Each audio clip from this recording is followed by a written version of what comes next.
Hello dear students, मैं पंकज पालीवाल फिर से एक नए कंसेप्ट के साथ। आज का क्वेश्चन अपने पास में इस तरीके से एक प्लेंक है जिसका मास स्मॉल m है। इस प्लेन के ऊपर एक मैन है जिसका मास भी स्मॉल m है, प्लेन के मास के इक्वल। वो इस तरीके से एसिलेट कर रहा है और इसका एसिलेशन है वो स्मॉल e है विद रेस्पेक्ट टू दी प्लेंक। प्लेंक के रेस्पेक्ट में इसका एसिलेशन है स्मॉल e। और जो ये प्लेंक है वो स्मूथ हॉरिजॉन्टल सरफेस के ऊपर रखा हुआ है। इसका मींस ग्राउंड और प्लेंक के बीच में कोई फ्रिक्शन फोर्स नहीं है। अपने को ये फाइंड करना है इस प्लेंक का और मैन का ग्राउंड के रेस्पेक्ट में एसिलेशन कितना होगा और इन दोनों के बीच में जो फ्रिक्शन लगेगा उस फ्रिक्शन की वैल्यू कितनी होगी। तो सबसे पहले अपन आते हैं यहाँ पर। मैं प्लेंक के लिए ये देखता हूं कि ये जो मैन है, ये मैन इस डायरेक्शन में जा रहा है, इस तरीके से भाग रहा है, तो ये पुश करेगा इस प्लेन को पीछे की तरफ इस तरीके से। तो पीछे की तरफ पुश करेगा तो इसके ऊपर मैन के ऊपर जो फ्रिक्शन फोर्स लगेगा वो किधर लगेगा, आगे की तरफ। तो ये इस तरीके से मैन है, इसके ऊपर फ्रिक्शन फोर्स किधर लगा, आगे की तरफ। तो अगर मैं प्लेन की बात करूं तो प्लेन के ऊपर फ्रिक्शन फोर्स किधर लगेगा, एक्शन रिएक्शन से ऑपोजिट डायरेक्शन में, तो ये पीछे की तरफ हो जाएगा। अब ये मान लेता हूं, अब यानी कि ये जो प्लेंक है वो इस फ्रिक्शन के कारण ही इस डायरेक्शन में मूव करेगा। तो मैं ये मान लेता हूं इसका एसिलेशन इधर कितना है, a1। मास कितना है प्लेंक का, m, और मैन का मास भी कितना है, m।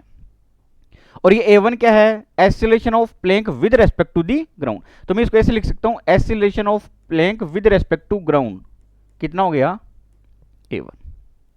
तो इस a1 की वैल्यू कितनी होगी, तो a1 इक्वल टू कितना होगा, force upon mass F by M. तो यहां से F इक्वल टू कितना लिख सकता हूं मैं, m a1 लिख सकता हूं मैं। अब आता हूं मैं इसके ऊपर। अब इसके ऊपर फ्रिक्शन फोर्स किधर लग रहा था, इधर। अब ये प्लेंक है वो खुद एसिलरेट है, इसका मीन्स ये जो मैन है वो कहां पर है, वो एसिलरेटेड ऑब्जेक्ट के ऊपर है, यानी नॉन इनर्शियल फ्रेम में। नॉन इनर्शियल फ्रेम के अंदर शूडो फोर्स लगेगा तो इसके ऊपर शूडो फोर्स इधर लगेगा, और वो कितना होगा, इसका mass into acceleration of accelerated object, तो वो कितना है, a1। तो m a1 हो गया। अब इस मैन के लिए अगर मैं इक्वेशन निकालूं तो इसके ऊपर इस डायरेक्शन के अंदर एक तो फोर्स लग रहा है F, और प्लस कितना हो गया यहां से ये m a1 इक्वल्स टू क्या ले लेता हूं मैं, ये m इंटू ए, टोटल फोर्स कितना होगा, मास इंटू एसिलेशन। अब ये एसिलेशन m इंटू ए ये कहां पर है, मैन प्लेंक के ऊपर, तो यहां पे एसिलेशन कौन सा आएगा, एसिलेशन किसका आएगा, प्लेंक के रेस्पेक्ट के अंदर आएगा जो अपने को गिवन है ए। अब मैं यहां से ये पुटअप कर लेता हूं, F इक्वल टू कितना है, m a1। तो ये m a1 यहां पे पुटअप करूंगा तो ये बन जाएगा 2m a1 equal to m a, ये इससे कैंसिल आउट, तो a1 की वैल्यू निकल के आ जाएगी अपने पास में a बाई 2। तो ये एसिलेशन किसका हो गया यहां पर, इस प्लेंक का, किसके रेस्पेक्ट में, ग्राउंड के रेस्पेक्ट में। तो यहां से मैं फ्रिक्शन पहले फाइंड कर लूं तो F इक्वल टू कितना है, m इंटू a1, a1 की वैल्यू निकल गई अपने पास, तो m a बाई 2। ये फ्रिक्शन फोर्स की वैल्यू निकल के आ गई प्लेंक और मैन के बीच में। अब अपन ये देख सकते हैं कि acceleration of man with respect to plank कितना होगा, मैन का किसके रेस्पेक्ट में, प्लेंक के रेस्पेक्ट में। तो दोनों का एसिलेशन, दोनों ऑपोजिट डायरेक्शन में मूव कर रहे हैं। अगर ऑपोजिट डायरेक्शन में मूव कर रहे हैं तो एक दूसरे की एसिलेशन क्या हो जाएंगे, एड हो जाएंगे। तो मैं इसको इस तरीके से लिख सकता हूं, acceleration of man plus acceleration of प्लेंक।